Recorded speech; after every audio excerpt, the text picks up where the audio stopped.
I'm going to show you how a quick hitch works today. I have a Kubota BX2360 with a John Deere iMatch on the back of it. In the past I did a video on the iMatch versus the Harbor Freight quick hitch. I'll include that on the screen or in the video description. Then the blade is a Woods RB60. Of course, it's a quick hitch compatible blade. And the only thing you need to use it with a quick hitch is bushings on your lift arm pins. It already has the appropriate size bushing up here for your top link. I also did a video on what type of bushings I use. I'll put that on the screen or in the video description too. I'm going to start out by hooking up to the implement now, then I'll unhook from it, then I'll put the camera on the tractor and go over step by step with you of what I'm doing to use a quick hitch to hook up to the blade.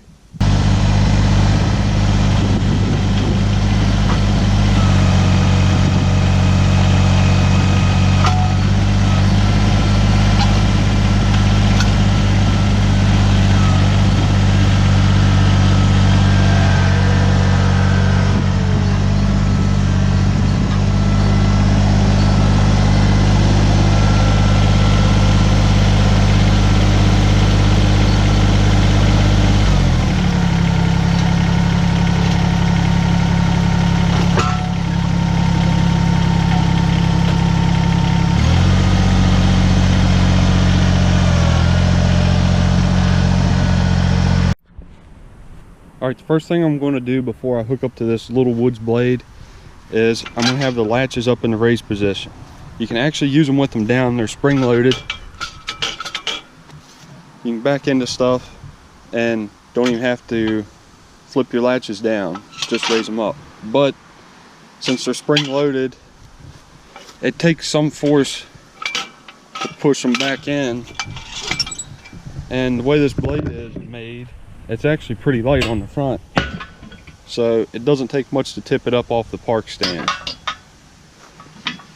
Then the next thing is you want to be sitting on fairly level ground side to side at least, but preferably level all the way around.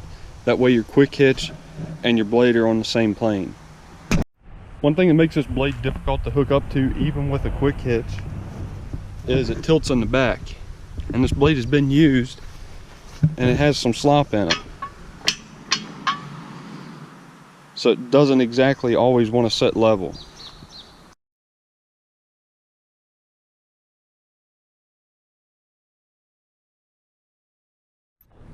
Alright, now I'm going to hook up to this chipper with the BX. I'm going to put the camera on the tractor and tell you what I'm doing as I do it.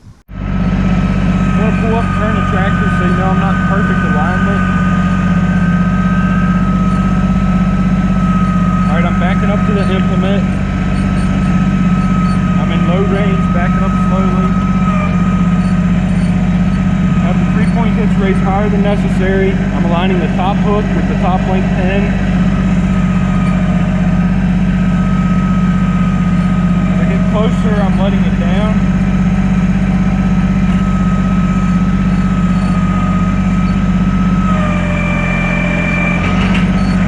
Raise it up. Top hook is under the top link pin. Knock the camera on the ground. You can see that this pin did not go all the way in and latch. So what I usually do in this situation is just come up to the tractor and I'll let the 3-point hitch down and then raise it back up.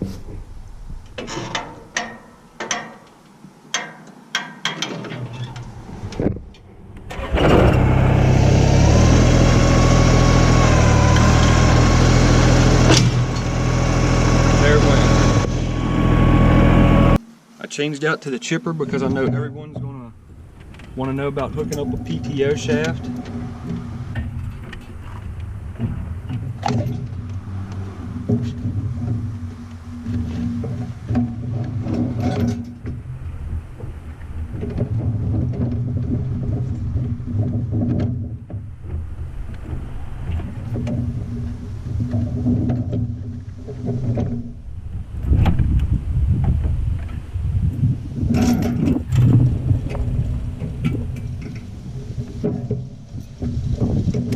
And there it is.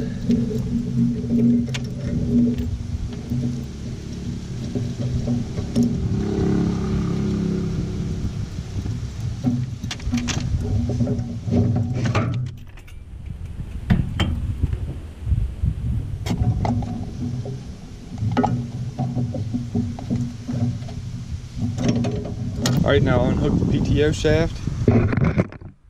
I'll just flip the levers up on the quick hitch, which on this tractor can actually be done from the seat. If you have a cab tractor, you can probably open your back window and reach through. And now I'll start the tractor up. I just did the video on the 3-point hitch speed control last week. What I usually like to do with it here is have it set just a little bit fast and raise the implement up a little bit and let it slam down. That way the quick hitch has a little momentum when it's going down. So if something's uneven or on a bind, it will come out.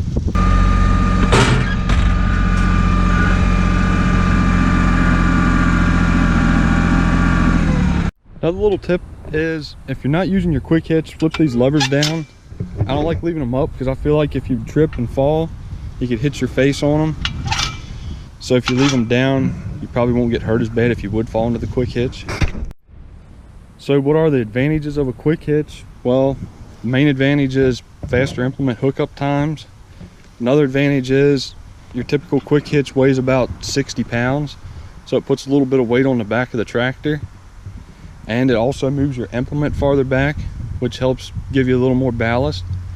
The disadvantage is, you can see here that it moves everything back about 4 inches. So it's going to reduce your lifting capacity a little bit. The other disadvantage I can think of is you have to buy bushings for all of your implements. The last disadvantage I can think of for quick hitch is you have to have quick hitch compatible equipment. But most newer equipment, even the cheap stuff you can buy at a farm store, is quick hitch compatible nowadays. And you'd be surprised how much of the older stuff is quick hitch compatible. If you look online, there are charts that tell you what the lift arm spacing needs to be and your top link spacing. Don't quote me on it, but I want to think it's like 26 3/4 and maybe 15 or 16, maybe even 18 high on the top link. I can't remember right now. Really like a quick hitch because of the fast implement hookup times. If an implement's sitting in the way, you can just back underneath of it, pick it up, move it out of the way. Or if you're out working and a rainstorm comes along and you don't have enough room in your building where you keep your tractor to put the tractor in the implement, you can just flip the 2 levers up, drop the implement, and run the tractor inside real quick. Or if you're doing a job like grading and you're using a scraper blade or a box blade, and then you get that portion of the job done and it's time to change out to a rake to rake up some rock, you can drop your blade real quick and switch out to the rake. I even like the quick hitch for something simple like a trailer mover, because I can just walk up and drop the thing down in and it's hooked up. You can get a John Deere iMatch quick hitch like this one here for about $350. You can get a Harbor Freight quick hitch for around $100 if you have a coupon, I think. So thanks for watching. If you found this video helpful, please hit the like button and subscribe. If you have any questions, let me know in the comment section below.